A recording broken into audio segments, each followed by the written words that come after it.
न च दुर्लभं धनं रूपं न च दुर्लभं स्वर्गराजने। धन ते रूप तो बाद मनुख प्रभावित है सता तो, क्योंकि सता करके ही प्रभुता है, प्रभु सता है। इस वास्ते भज दौड़ दा मरकज सता बन जाती है ते सता प्राप्ति के तौर तरीकों नूं ही राजनीति कहते हैं। अगर धन छल ते कपट नाल बेईमानी नाल प्राप्त होवे ते राजनीति प्रभु सता सता सिंघासन प्राप्त करने वास्ते शाम दाम दंड भेद नूं वरतिया जाए तो यह भी मनुख की आत्मा नूं थल्ले ले जाता है। राजनीतिक बहुत पस्ती दे चला जाएगा, क्योंकि उसकी सोचनी की है दूजियां नूं खरीदना, दूजियां नूं काबू करना, दूजियां नूं जकड़ना, दूजियां नूं दबाना और इस हद तक दब जान कि मैं उन्हां दे सिर ते बैठ जावां। इस वास्ते राजनीतिक जितना कठोर हो जाएगा उसके विपरीत उतना ही संत कोमल है, भगत कोमल है। दुनिया विच बहुत वड्डे खून खराबियां दा कारण राजनीति है, और जब तक इस तरह की राजनीति सारी दुनिया च रहेगी खून खराबे होंदे रहणगे। राजनीति का मतलब ही है दूसरा अगर सिर दे उत्ते बैठण दी थां नहीं देंदा तो सिर मिटा दो, कत्ल कर दो, सुट दो। और यही कारण है कि राजनीति फैली शस्त्रों के आसरे थे। वो देश उतना संपन्न हो गया, उतना महान हो गया जिस कोल बड़े भयानक घातक शस्त्र होवन। आज वही शक्तिशाली है, उसका ही सम्मान है जिहदे कोल हाइड्रोजन बम है, मिसाइल्स ने, एटम बम है। दुनिया नूं नाश करने लई जिसदे कोल जितना साजो समान है दुनिया उतना ही सम्मान कर रही है। ये कैसा मनुख हो गया है कि सम्मान उसका जो दूसरे का अपमान इस हद तक कर सकता है कि कीड़े मकोड़ियां की तरह एक सैकंड विच पूरे शहर नूं खत्म कर सकता है, कुछ क्षणों विच पूरे मुल्क नूं मिटा सकता है। सियाणे ते इत्थे तक कह रहे हैं कि इतने बम सताधारियां कोल पए ने कि इस पृथ्वी नूं 7 दफा मिटाया जा सकता है, 7 दफा बर्बाद किया जा सकता है। जबकि एक दफा बर्बाद होने नाल ही बर्बाद हो जाएगी, पर 7 दफा नेस्तो नाबूद करने का साजो समान मनुख दे कोल अज प्राप्त है, उपलब्ध है। राजनीति खड़ी है दूजे नूं मिटाण ते, दूजे नूं दबाण ते, दूजे नूं खरीदण ते। दूजे नूं खरीदना है, अगर विकण नूं तैयार नहीं, दूजे नूं दबाना है, दबण नूं तैयार नहीं, दूजे नूं मिटाना है। कहंदे ने चंगेज खां हलाकू बस्तियां उजाड़ के लंघदे सन, लाशां दे उपरों उसदे घोड़े लंघदे सन। 60 लाख यहूदियां दा कातिल है हिटलर, और पूरी तबाही जिहड़ी उस तो होई वो कुल 2 करोड़ मनुख उसदे हत्थी कतल होए। गालबन करोड़ां मनुखां नूं मौत दे घाट उतार के रशिया विच क्रांति आई, और 2.25 करोड़ मनुखां दी कबरां बना के ही चाइना विच क्रांति आई। शायद इस वास्ते ही गुरु गोबिंद सिंह जी महाराज ने सोचा अगर धन धर्म नाल संबंधित होवे तो धनवान दानी हो सकता है, धर्म नाल रूप संबंधित होवे तो रूपमंद महान वो अरूप जो परमात्मा है उसका पुजारी बन सकता है। और धर्म नाल किधरे राजनीति संबंधित हो जाए तो ये राजनीतिक बहुत बड़ा सेवादार बन सकता है। कौम की सेवा, देश की सेवा करने वाला एक बहुत बड़ा सेवादार। पर जे धर्म तो वख कर दईए इस राजनीति नो तो ये देश का गद्दार बन जाएगा, देश के सिर ते बैठ जाएगा, दबा के रख देगा, मिटा के रख देगा, गुलाम बना के रख देगा, खरीद लवेगा। सारी दुनिया विच धर्महीन राजनीति ने गुलाम पैदा कीते ने, दबे हुए मनुख पैदा कीते ने, या कबरां ही कबरां नूं जन्म दिता है, खून दियां नदियां नूं जो है जन्म दिता है। 20वीं सदी दे हो गुजरे मशहूर और मारूफ शायर जिन्हां ने एक बड़ा सुंदर कौमी तराना भी लिखिया सी, सारे जहां से अच्छा हिंदोस्तान हमारा, हम बुलबुलें हैं इसकी, ये गुलिस्तान हमारा। लेकिन इस महापुरुष दे भी ए विचार ने, जलाले पातशाही हो या जमहूरी तमाशा हो, जुदा हो दी सियासत से तो रह जाती है चंगेजी। दीन नू सियासत तो एक पासे कर दो, चंगेज पैदा होणगे, हलाकू पैदा होणगे। दीन नू राजनीति नाल जोड़ दो तो नौ शेरवान आदल पैदा होणगे, जनक पैदा होणगे, महाराजा रणजीत सिंह पैदा होणगे। और इसी धर्म नू राजनीति तो वख कर दो तो फिर हिटलर पैदा होणगे, मुसोलिनी पैदा होणगे, चंगेज खान पैदा होणगे, हलाकू पैदा होणगे। बदकिस्मती है अज तक असी पूर्ण तौर ते धर्म नू राजनीति नाल जोड़ नहीं सके, तो जनक ते एक पैदा होया है, हर नाकश बहुत पैदा हो रहे हैं। असी धर्म नू व्यापक तौर ते राजनीति नाल जोड़ नहीं सके, तो राम ते एक पैदा होया, रावणां दी कतार लगी हुई है, पैदा ही होंदे जा रहे हैं, पैदा ही होंदे जा रहे हैं। इसी तरीके दे नाल जिस महापुरुष ने गीता जैसे ब्रह्म ज्ञान नू राजनीति नाल जोड़िया, इस तरह का कृष्ण ते इक्को ही होया है, पर कंस ते कदम कदम ते मौजूद ने, दुर्योधन ते कदम कदम ते मौजूद ने।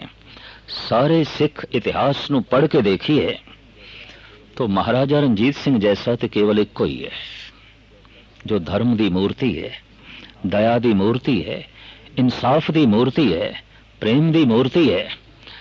लेकिन इसी धर्म नू राजनीति नाल जोड़न दे ये कौम भी असमर्थ रही है, तो फोके छलिया कपटी पैदा हो रहे हैं, दबाण वाले मिटाण वाले पैदा होने हैं। ये भी दूजिया नू खरीदना चाहते ने। सच कह देता है, सही कह देता है इकबाल ने, जलाले पातशाही हो या जमहूरी तमाशा हो, जुदा हो दी सियासत से तो रह जाती है चंगेजी। सच्ची राज सत्ता की है, इसनू कलगीधर दी शान और शौकत विच जो सिखा ने उजागर किया, आकी रहे ना कोई, कोई बागी ना होवे, कोई विद्रोही ना होवे, कोई दुखी ना होवे। अगर कोई आकी है, पंजाबी दा ये आकी शब्द, इस दे अक्षरी अर्थ करिए तो विद्रोह, इस दे अखरी अर्थ करिए तो बगावत, इस दे अखरी अर्थ करिए तो इंज कह दईए अतवादी। क्यों? आकी रहे ना कोई। साहिब कहते ने ऐसी राज सत्ता चाहिए सारी दुनिया विच, आकी कोई भी ना होवे, विद्रोही कोई भी ना होवे, बागी कोई ना होवे। कहते ने एथन विच अज तो 2500 साल पहले एक महान संत होया सुकरात। उसने कह दिता, समाज दे सताए हुए मनुख समाज सुधारक बन जाते हैं, और घरेलू झगड़ियों दे सताए हुए मनुख फकीर बन जाते हैं। हकूमत दे सताए हुए मनुख, सता दे सताए हुए मनुख विद्रोही हो जाते हैं, आकी हो जाते हैं, बागी हो जाते हैं। सुकरात कहा करदा सी, जिस मुल्क दे सिर्फ बनावटी फकीरां दे टोले बहुत ज्यादा होवन, समझ लेना उथे घरेलू औकड़ां बहुत ज्यादा ने, बहुत ज्यादा ने। और जिस देश दे समाज सुधारक गली गली च घूम रहे होवन, समझ लेना उथे समाज दे कुरीतियां बहुत ज्यादा ने, बहुत ज्यादा ने। और जिस देश दे कदम कदम दे आकी विद्रोही मौजूद होवन, समझ लेना उथे सतह दे बेइंसाफियां बहुत ज्यादा ने, बहुत ज्यादा ने, बहुत ज्यादा ने। साफ कह देता है इकबाल ने, दीन नू अलग कर दोगे राजनीति तो राजनीति फल फरेब और लड़ाई झगड़े ते खून खराबे दा अखाड़ा बन के रह जाएगी। जलाले पातशाही हो या जमहूरी तमाशा हो, जुदा हो दी सियासत से तो रह जाती है चंगेजी। धर्म ਨੂੰ ਨਾ ਜੋੜਿਆ ਰਾਜਨੀਤੀ ਨਾਲ तो राजनीति ਵਿੱਚ ਡਾਕੂਆਂ ਨੇ ਕੀ ਪੈਦਾ ਹੋਣਾ ਹੈ? ਡਾਕੂ स्वयं ਰਾਜਨੀਤੀ ਵਿੱਚ ਆ ਜਾਣਗੇ ਔਰ बेशतर ਦੇਸ਼ਾਂ ਵਿੱਚ ਡਾਕੂ ਰਾਜਨੀਤੀ ਵਿੱਚ ਆ ਗਏ ਨੇ ਔਰ बिल्कुल कुबड़ लोग राजनीति ਵਿੱਚ आ गए ने। अगर ऐसे लोग आ जान तो फिर प्रजा नाल जो कुछ हो सकता है वो सारी दुनिया ਵਿੱਚ सामने है। धन गुरु अर्जन देव जी महाराज कहते ने, ऐ मनुख सता कोई इतनी दुर्लभ नहीं कि तेरा जीवन इसदे ही आले दुआले परिक्रमा करता रहे, इसदे आले दुआले जो है घूमता रहे, ये कोई दुर्लभ नहीं।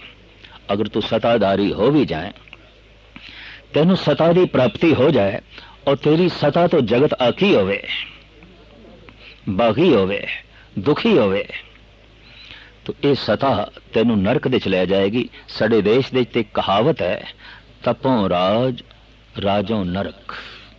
एक कहावत है, एक प्रचलित जो है दृष्टिकोण है, साडे देश दे अपनाया गया। नच दुर्लभं धनं रूपं नच दुर्लभं स्वर्ग राज ने। साहिब कहने पृथ्वी की गल छोड़, अगर स्वर्ग का राज भी प्राप्त हो जाए तो यह राज भी कुछ नहीं। दूसरी पंक्ति दे सतगुरु दसते ने, होर केड़ियां चीज़ां दुर्लभ ने जिसनों मनुख ने दुर्लभ जान के दुर्लभ मन के परिक्रमा करनी शुरू की है, जबकि वो दुर्लभ नहीं ने। नच दुर्लभं भोजनं व्यंजनं नच दुर्लभं स्वच्छ अंबरे। भोजन मुंह दे चोवे ठीक है, भोजन पेट दे चोवे ठीक है, पर भोजन सोचनी दे चोवे, भोजन विचारां दे चोवे, भोजन चितवनी दे चोवे तो ये रोग है। भोजन पेट दे च तंदुरुस्ती है, भोजन मुंह दे च स्वाद है, भोजन दिमाग दे च सोचनी दे च विचारां दे च तो भोजन रोग है। रोग बन जाता उदों भोजन जदों मनुख की सोचनी दे केवल भोजन रह जाए, मनुख के विचारां दे केवल खाना पीना रह जाए। और अगर मनुख बार बार खान बारे सोचता है तो इतना गल स्पष्ट है, भोजन तो प्रभावित है। गुरु घर विच संगत दे नाल पंगत जोड़ी गई, संगत दे सिमरन चले, पंगत दे सेवा चले, संगत दे गुरबाणी दा कीर्तन चले, पंगत दे लंगर दी सेवा चले। गुरु नानक देव जी महाराज तो लेके गुरु गोबिंद सिंह जी महाराज ने संगत पंगत इकट्ठी रखी। लोड़वंद यात्रु जो दूर दूर तो आउंदे ने उन्हां लई लंगर, जिन्हां नूं वक्ती तौर ते लोड़ पै गई है उन्हां लई लंगर। लेकिन लंगर दे आसरे ते भोजन दे आसरे ते भजन दा प्रभाव पाने की कोशिश करांगे, गल नहीं बनेगी। पर भोजन नंबर 1 हो जाएगा, प्रथम दर्जा भोजन का हो जाएगा, भजन पिछे रह जाएगा। बहुत सारे भजन दे सथलों ते भी हुण भोजन प्रथम हो गया, भजन पिछे रह गए। खाण पीण दे आसरे ते सत्संग दा इकट्ठ करना है और सत्संगियों की बिरती खाण पीण दे आले दुआले घूमती रहती है, परिक्रमा जो है करती रहती है। लंगर की मर्यादा सी भाईचारा पैदा करने लई, लंगर की मर्यादा सी दूर दूर तो यात्रु आवन ते उन्हां नूं सुख सुविधा प्राप्त हो सके, उन्हां नूं आके रोटी पानी बनानी ना पवे, लभनी ना पवे, ये उन्हां नूं मुयस्सर होवे, ये उन्हां नूं प्राप्त होवे। बड़ी सोहनी सुचज्जी मर्यादा धन गुरु नानक देव जी महाराज तो लेके गुरु गोबिंद सिंह जी महाराज तक चलती रही, हुण भी चल रही है। लेकिन किधरे किधरे देखण नूं मिलदा है कि मनुख दीयां रुचियां बस लंगर दे आले दुआले परिक्रमा करके रह जांदियां ने। लंगर ना मिले तो दुखी हो जाएगा, पर गुरबाणी सुनन नूं नहीं मिली तो दुखी नहीं होंदा, नाम जपण नूं नहीं मिलिया तो दुखी नहीं होंदा, गुरु दे दर्शन करन नूं नहीं मिले तो दुखी नहीं होंदा। इस तो मुख मुद्दा ही पंगत दा जो है खो जाता है। तो साहिब कहंदे ने भोजन कोई इतना दुर्लभ नहीं है। घर दे हुण रसोई महान हो गई, बाकी होर कुछ नहीं महान है। किसी वक्त घर घर दे धर्मसाल महान सी, पूजा घर महान सी।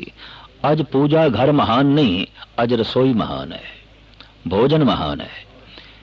सारे परिवार की परिक्रमा रसोई दे आले दुआले, सारे परिवार की परिक्रमा भोजन दे आले दुआले, सारा संसार रोटी दे आले दुआले घूम रहा है, भोजन दे आले दुआले घूम रहा है और इसे नूं दुर्लभ समझ लिया है। जीवन इसे लिए बतीत हो रहा है। सतगुरुदेव जी महाराज कह रहे ने, नच दुर्लभं भोजनं व्यंजनं, ये भोजन तरह तरह का स्वादी 36 प्रकार का यह व्यंजन महाराज कहते इतना दुर्लभ नहीं कि तू अपना जीवन इसे लिए बतीत करें। उदयपुर का महाराजा जद राजयोगी भरतरी नूं मिले जंगल विच,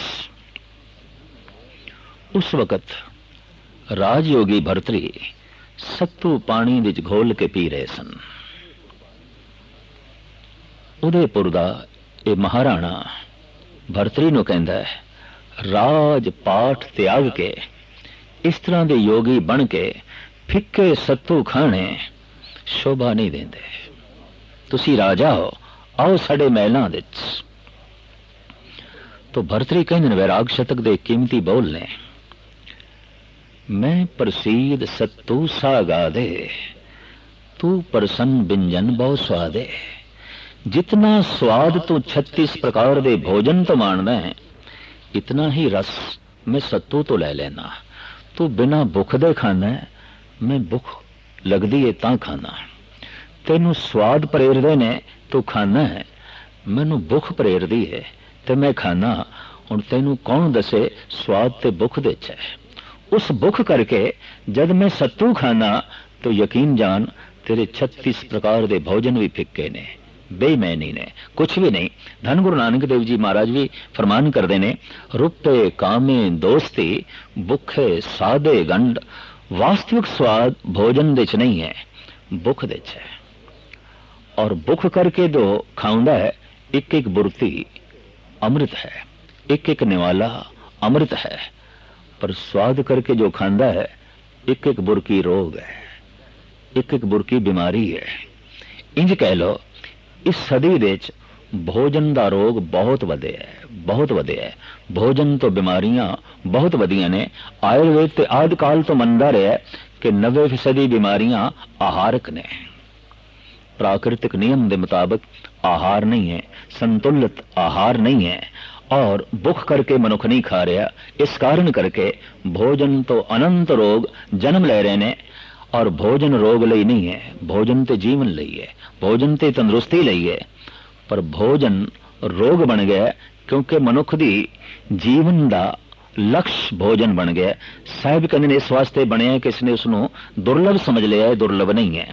नच दुर्लभं भोजनं व्यंजनं, नच दुर्लभं स्वच्छ अंबरे।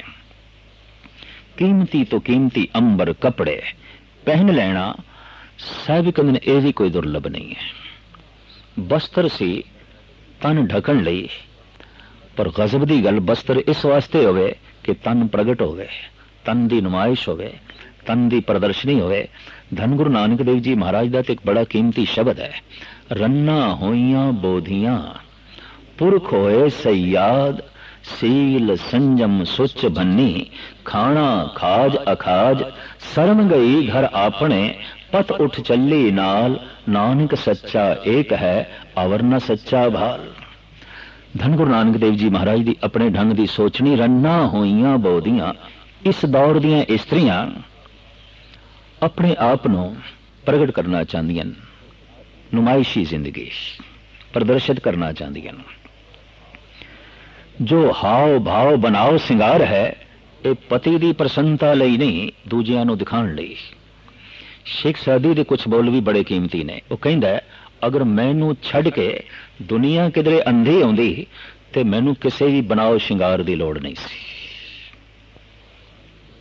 अगर कोई बन ते समझ रहा है सिर्फ दूजियां दी अखां लई, घर की प्रसन्नता लई नहीं, अपनी लोड़ लई नहीं, तो इस तरह का बनना ते सवरना मन लई तन लई हानिकारक है। साहिब कहते ने स्त्री जगत इतना चंचल हो गया है, नुमाइश करना चाहता है किसती, अपने ही तन दी। और कपड़े इस ढंग दे पहनने कि हर एक दी निगाह तन ते पहुंचे, मेरे तन ते पहुंचे। पर महाराज कहते जिथे स्त्रियां चंचल हो गई ने, अपने स्वरूप की नुमाइश करना चाहदियां ने, उथे पुरुष सयाद हो गए ने, पुरख होए सयाद। फारसी का लफ्ज़ है, ये अर्थ ने शिकारी। पुरुष इसे तलाश दे है कि प्रदर्शित कौन कर रहे है, तन की नुमाइश कौन कर रही है। हुण पुरुष सयाद बन जाए तो स्त्री अपने आप को प्रदर्शित करे तो कुदरती गल है, सियाद का वह शिकार बन के रह जाएगी। इस स्त्री का कसूर बहुत ज्यादा है, बहुत ज्यादा है। धन गुरु नानक देव जी महाराज जो इस युग के अवतारी पुरुष ने इस कमजोरी नो इस ढंग नाल उजागर किया है। रन्ना होइयां बोधियां पुरख होए सयाद, सील संजम सुच भन्नी। कोई शील नहीं रहा, कोई सुच नहीं रही, कोई संजम नहीं रहा, कोई पवित्रता नहीं रही। सील संजम सुच भन्नी। खाना खाज अखाज। खाना भी ऐसा है जो अखाज है, प्राकृतिक नियम के मुताबिक नहीं है, भुख की पूर्ति वास्ते नहीं है, शरीरक लोड़ां की पूर्ति वास्ते नहीं रह गया। खाना खाज अखाज। शर्म गई घर आपने पत उठ चली नाल, नानक सच्चा एक है अवरना सच्चा वाल। सतगुरुदेव जी महाराज कहते ने हुण मैं सच की झलक किधरे वेखना चाह, किसी मनुख दे चों नहीं मिलती। हुण सच की धड़क ते सिर्फ सच दे चों ही मिलती है, परमात्मा दे चों मिलती है, मनुखों दे चों जो है नहीं मिलती। मनुख इस हद तक जो है गिर गया। तो पहनना सी तन नूं ढकण वास्ते, पर पहनना हो जाए तन नूं प्रगट करने वास्ते। इस वास्ते कह दिता जाता है, बड़ा ही खूबसूरत ते कीमती सूट भी किसी ने क्यों ना पाया होवे, आख दिता जाता है फलाना बहुत नंगा है। हद हो गई। कपड़ियां दे च नंगा क्यों है?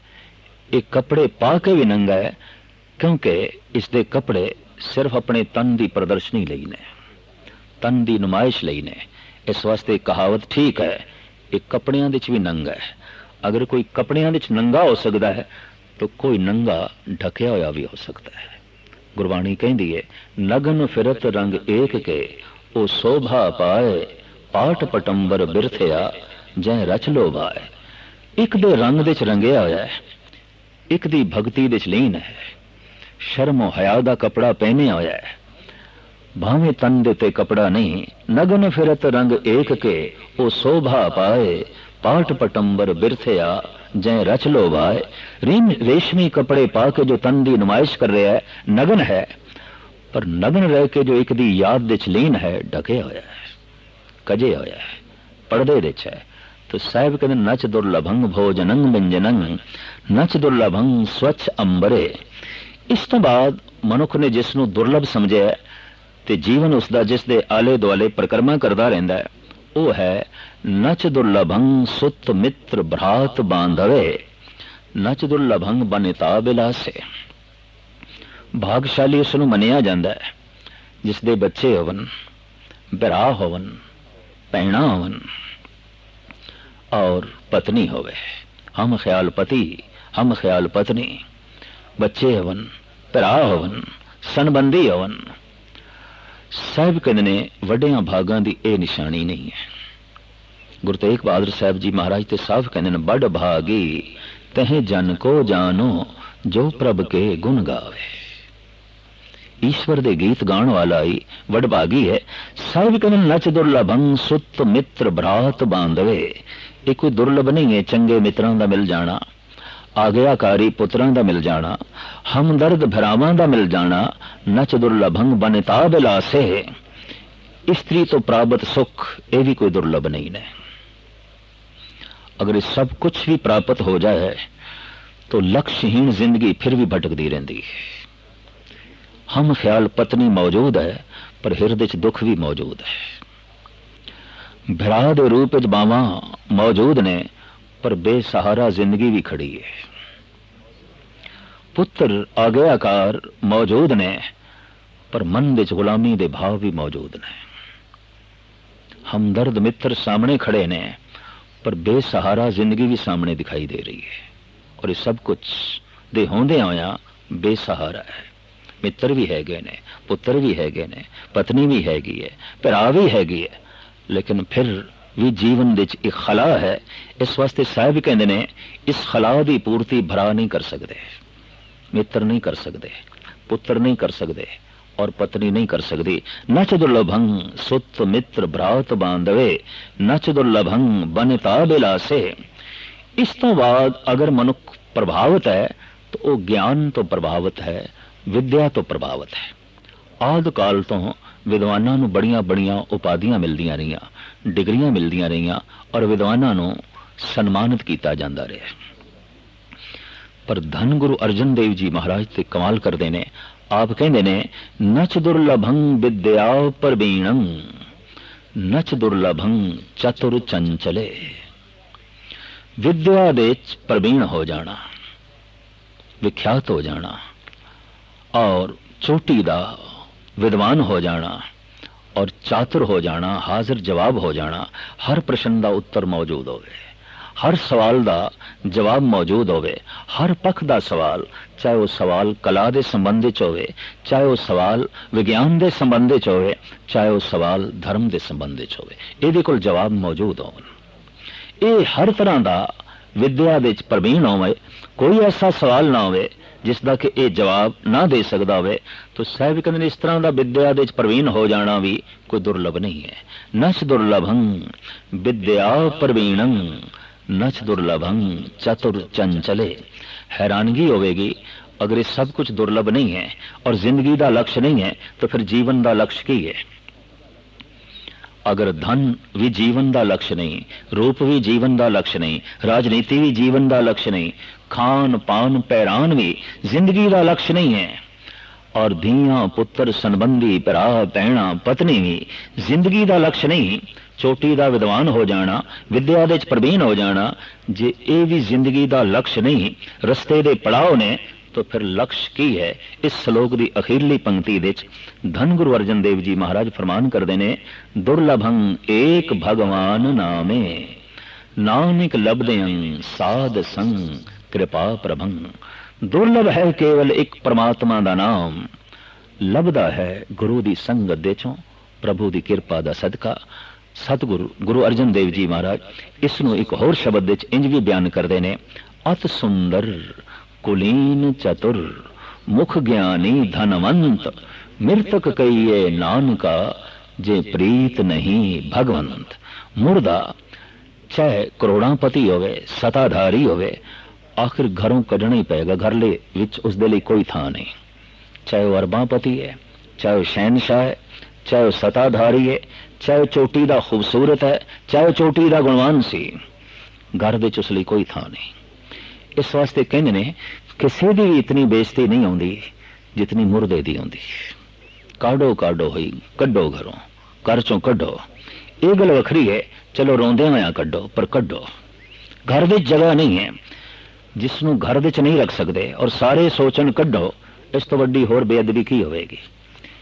बेइज्जती दा प्रतीक है मुर्दा। साहिब कहते ने अत सुंदर कुलीन चतुर मुख ज्ञानी धनवंत, मृतक कहिए नानका जे प्रीत नहीं भगवंत। परमात्मा का प्यार हृदय च नहीं, ये खूबसूरत मुर्दा है, ये धनवान भी मुर्दा है, ये चतुर चंचल भी मुर्दा है, ये विद्वान भी मुर्दा है। इतने मुर्दे की तरह इस दे लई कोई थां नहीं है संसार दे, इस दे लई कोई थां नहीं है निरंकार दे दरबार दे। दुर्लभ वस्तु है केवल परमात्मा का नाम, दुर्लभं एक भगवान नामे, नानक लभदें साध संग कृपा प्रभं। पूरा श्लोक इस तरीके नाल है। नच दुर्लभं धनं रूपं, नच दुर्लभं स्वर्ग राजने, नच दुर्लभं भोजनं व्यंजनं, नच दुर्लभं स्वच्छ अंबरे, नच दुर्लभं सुत मित्र भ्रात बांधवे, नच दुर्लभं बनिता विलासे, नच दुर्लभं विद्या प्रवीणं, नच दुर्लभं चतुर चंचले। दुर्लभं एक भगवान नामे, नानक लभदें साध संग कृपा प्रभं।